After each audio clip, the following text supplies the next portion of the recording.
Welcome to Science 7, Unit 1. This is Lesson 11, and this is the second lesson in Chapter 3. And today we're going to be talking about pollution of ecosystems. So, what is pollution? Pollution refers to anything in the environment that is not normally found there, or things that are present in such large quantities that it overloads the natural cycle of the ecosystem. If you remember in the last video, we talked about sustainability, and sustainability being the ability of an ecosystem to sustain what humans are taking away and what humans are putting in. So in this case, if humans are putting in too much for the ecosystem to handle, then it qualifies as pollution, even if it's something that would normally be found there. So there's 6 types of pollution: air, water, land, noise, visual, and radiation. And we will talk a little bit about all of these. Air pollution. So air pollution is the leading cause of all pollution. The leading cause of air pollution is transportation of goods and people. So this means the moving of things from place to place to bring them to the grocery store, to bring them to the mall so you can go and buy them, people getting on planes, cars, trains, anything that burns fossil fuel essentially to move something from one spot to another. Air pollution can cause health problems for humans, other animals, and even plants. It is the major cause of acid rain, which can increase the acidity in lakes and thus reducing biodiversity, which we talked about in our last lesson. And it can potentially change the climate and the greenhouse effect. Okay? And we talked about that too a couple lessons ago when we talked about the carbon cycle and how the increased amount of carbon in our atmosphere is actually contributing to the greenhouse effect. Okay, so air pollution, in 2004, there was 1.29 million registered motor vehicles on Greater Vancouver roads. That number is expected to increase by 60% in the next 20 years. So Stats Canada reports that in 1996, almost 600,000 people in the Greater Vancouver Regional District drove vehicles to work, with 14% of those commuting trips exceeding 20 kilometers. In 1999, a survey of the same adult residents found that only 12% of the trips involved public transit.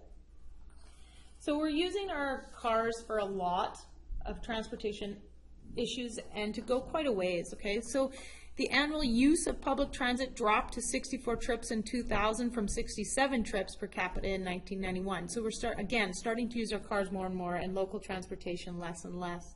65% of the air pollution in the Fraser Valley comes from light-duty trucks, so that's that transportation of goods to stores and such. And each year, the effects of smog cause people to die prematurely or suffer temporary or long-term health effects. New research has shown that it's not possible to find a safe smog level. Health effects start at very low levels of particles in the air and increase steadily as concentrations increase. The elderly, small children, and people with lung or heart disease are more likely to feel the effects of smog than others. But even healthy adults develop symptoms at high levels of exposure. Recent studies have shown that people are more likely to develop asthma if they are exposed to particles of smog in the air. Canadian and U.S. researchers have also found new evidence that inhaling smog has a direct effect on the heart and blood vessels. A recent assessment by the BC Lung Association focuses on understanding the relationship between exposure to air pollutants and resulting illness and premature death.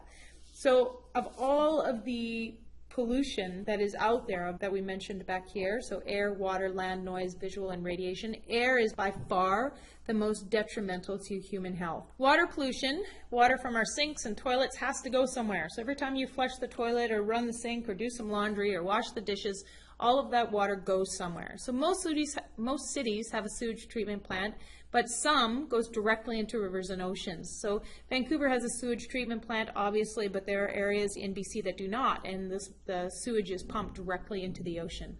So 80% of ocean pollution is caused by human activities on land, okay? So that can be land pollution that makes its way into the water to become water pollution, agriculture and industry contributing to water pollution through the process that produces the food you eat and the products you buy. So this would be using fertilizers and pesticides which sink into the water table, which then flush out into rivers, lakes, and streams. And water pollution kills many plants and animals, reducing the biodiversity in lakes, rivers, and oceans.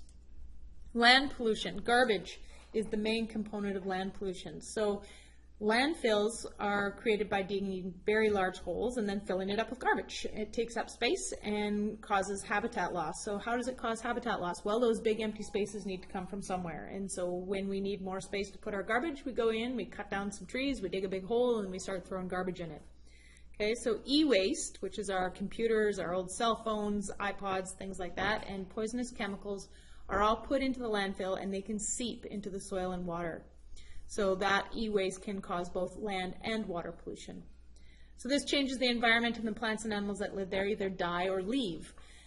Thus, less biodiversity in the landfill than in the original habitat. Composting and recycling can help reduce the amount of land pollution, but it's not going to get rid of it completely.